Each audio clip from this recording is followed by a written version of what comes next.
Dreamy brendi robot plyusoslarning flagman modeli X60 Complete Ultra modelini bugun sizga obzor qilib beramiz. Siz xarid qilishingizdan oldin sizda paydo bo'ladigan savollarga barchasiga javob berishlikka va bu plyusos o'zi nima, afzalliklari, plyusi, minusi va hamma funksiyalarni gapirib berishlikka harakat qilamiz. Videoni oxirigacha kuzating, o'ylaymanki sizga ham qiziq bo'lgan informatsiyalarni berib o'tamiz degan umiddaman. Komplektatsiyasidan boshlaydigan bo'lsak, ichidan ikkita suxoy uborka uchun qopi, ikkita komplekt влажный uborka lattasi, ikkitalik turbo shotka, mo'ylovga влажный uborka uchun suyuqlik, dok stansiya, zaryadka va plyusos o'zi chiqadi. Ikkitalik turbo shotka sochli va shunga o'xshash narsalarni chalkashib qolishini oldini oladi. Agar uyingizda mushuk kuchi bo'ladigan bo'lsa ham, qo'rqmasdan foydalanish imkonini beradi.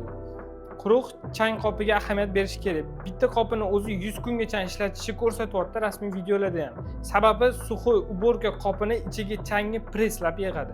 Bu plyusos hamma narsasi avtonom qilish uchun mo'ljallangan, ya'ni avtonom holatda ishlash uchun mo'ljallangan. Ya'ni kir suvini o'zi to'kadi, ichini o'zi tozalaydi, lattasini 100 gradusgacha issiq suvda o'zi yuvadi. Quruq changni ham shu jumladan o'zi stansiyasiga bo'shatadi. Tortish kuchiga keladigan bo'lsak 35000 paskal. Robot plyusoslarning ichida hozir eng kuchlisi aynan shu bo'lib turibdi. Balandligi esa 795 sm lidari kirgan holatda. Bu model divan tagigacha bemalol tozalashni ta'minlab beradi. Bundan tashqari bitta aqlli mob tizimi, ya'ni kuchaytirilgan влажный уборка funksiyasi mavjud. Влажный уборка paytida 40 darajagacha issiq suvni lattasiga yetkazib beradi. Shu yordamida влажный уборкani 2-3 baravargacha sifatliroq, yaxshiroq qiladi. Shira, yog'li joylarni ham qiynalmasdan tozalashni ta'minlab beradi. Bu funksiya boshqa robot plyusoslarda hali chiqmagan. Mob lattasi aylanish obroti minutiga 230 tagacha.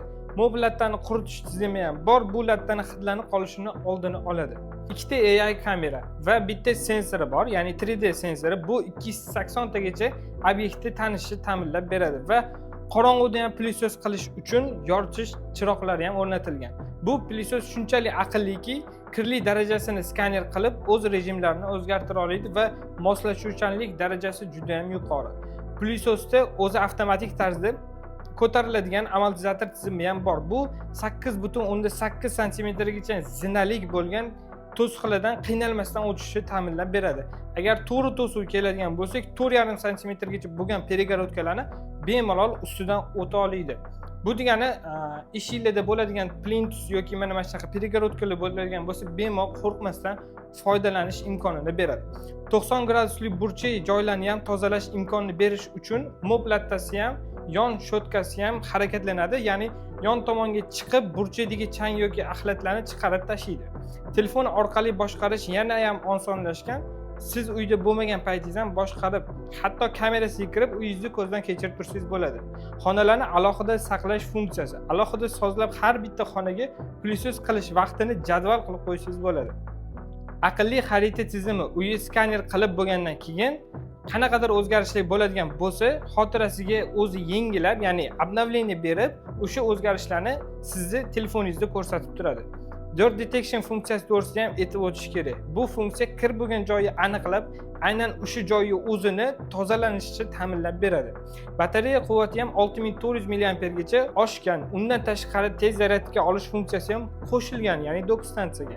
Bu plyusosni bemalol nagruzkada ham ishlatish imkonini beradi. Qisqa qilib aytganda, afzalliklari juda ham kuchli tortish kuchi 35000 paskal aytib o'tganimizdek, full avtomat, issiq suv bilan lattani yuvish, ultra yupqaligi, ya'ni mebel, divan taglarini ham bemalol kirib tozalashi va bu plyusosda AI qo'llanilganligi. Minuslari keladigan bo'lsak, narxi 1700-1800 dollar. Bu albatta qimmat. O'shanga yarasha sabablari ham bor sanab o'tganimizdek. Dok stansiya kattaligi kimdirlarga bu noqulaylik tug'dirishi mumkin, ya'ni kimdirlarga mo'ljallangan joyga tushmay qolishi mumkin. Undan tashqari, ba'zi regionlarda to'liq ishlamasligi. O'ylaymanki, xaridingizdan oldingi sizda paydo bo'ladigan barcha savollarga javob berib o'tdik. Shunda ham sizda qanaqadir savollar qolib ketgan bo'lsa, bemalol kommentariy orqali bizga savollaringizni yozib qoldirishingiz mumkin. Agarda bizning obzor sizga yoqqan bo'lsa, like knopkasini bosib qo'yish esingizdan chiqmasin. Keyingi obzorlarda juda ham qiziq narsalar, juda ham qiziq aqlli gadjetlar sizni kutib turibdi. Bizdan uzoqlashmay kuzatishda davom eting.